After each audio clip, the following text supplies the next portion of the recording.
It's facts, it's balance, it's accurate and entertaining. It's the news at noon on ABN Radio.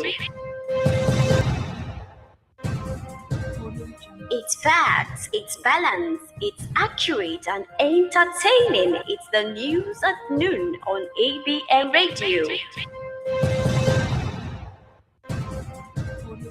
It's facts, it's balance, it's accurate and entertaining. It's the news at noon on ABN Radio.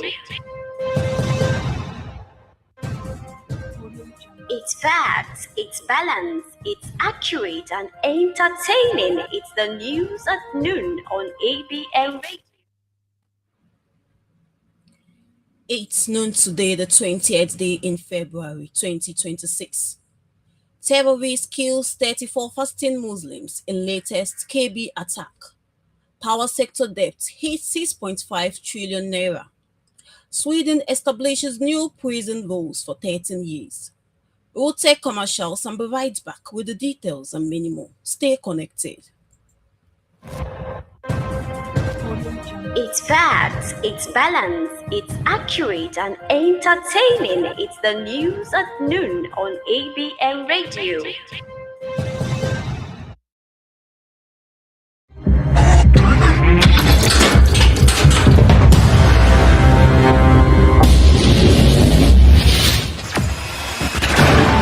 Experience the smooth and strong feeling that consistently surpasses expectation.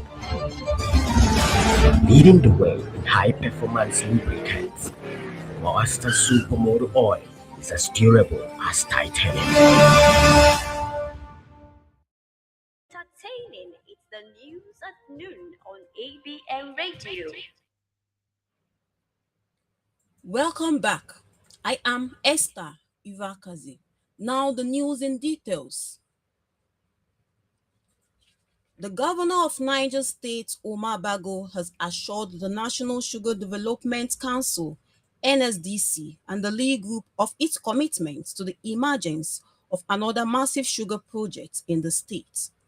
Speaking at a meeting with the NSDC and League Group team in the Government House, Mina, the visibly excited governor urged his guests to choose any land in any part of the state, and it will be made available for the group to institute a multi-million-dollar sugar production project in the state.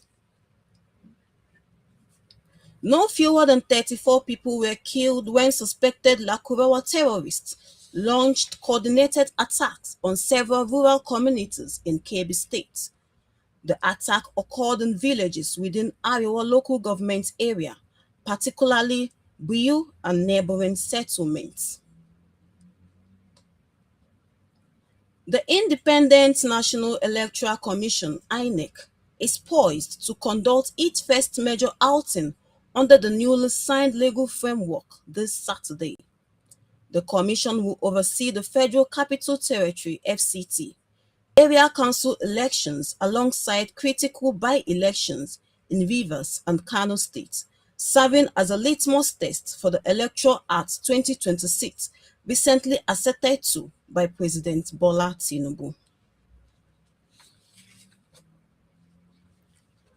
Minister of Finance and Coordinating Minister of Economy, Mr. Wale Edun, has warned what about 50% of low-income countries are in or approaching debt distress, requiring urgent actions. It was not clear where Nigeria stands on his assertion, but based on World Bank clarifications for 2024 to 2026, Nigeria is classified as a lower middle income country, not a low income country.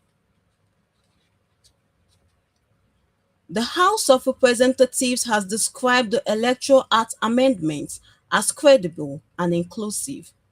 This came as the African Democratic Congress (ADC) said it will mobilize Nigerians nationwide to protect the integrity of future elections, accusing President Bola Tinubu of weakening democratic credibility by signing the amended Electoral Act into law.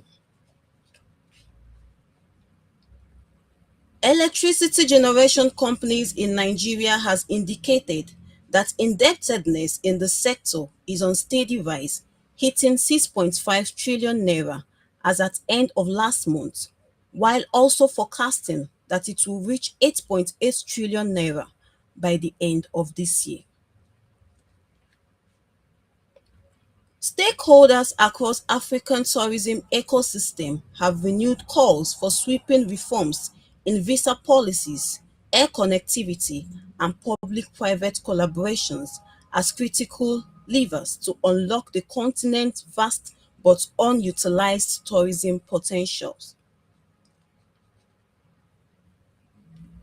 The family of Mr. Madabuchi Mbakwe Esebe of Omagom Ubaibeku has announced the burial arrangements for their beloved wife, mother, and grandmother, late Mrs. Chinyere Gladys Madabuchi Mbakwe, who passed away on November 23, 2025, at the age of 50.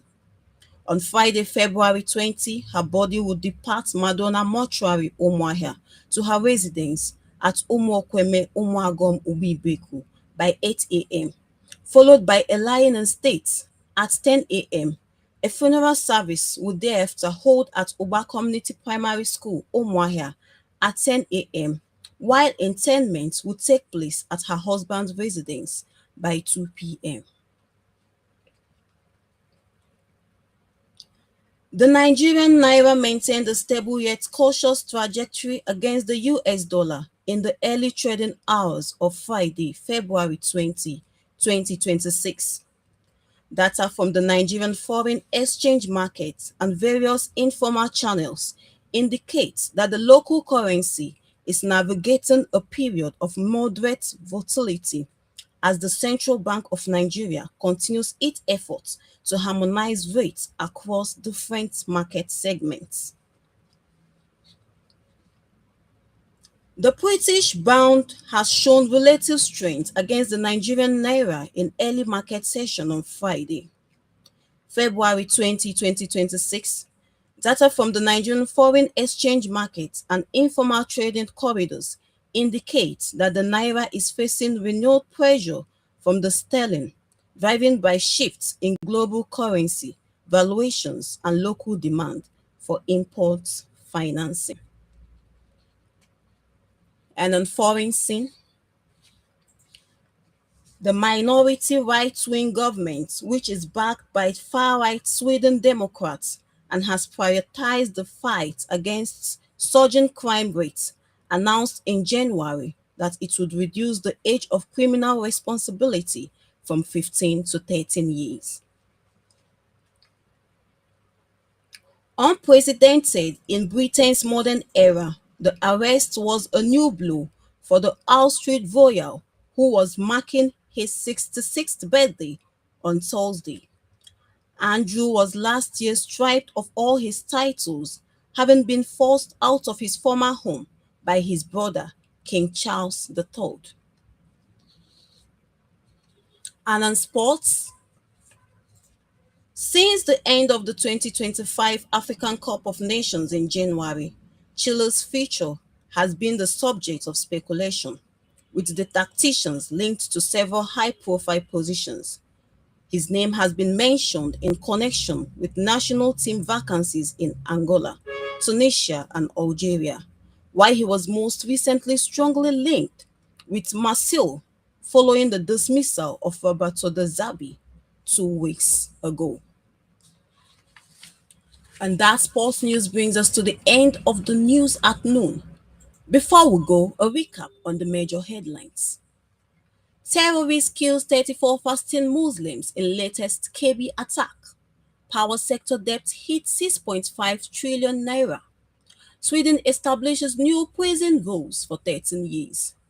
For these and more, log onto our website on www.abntv.com.ng or follow us on all our social media platforms displayed on your screen.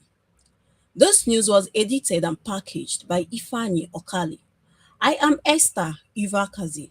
Stay connected for more of our programs coming up shortly and enjoy the rest of your day. It's the news at noon on ABN Radio. It's facts, it's balanced, it's accurate and entertaining. It's the news at noon on ABM Radio.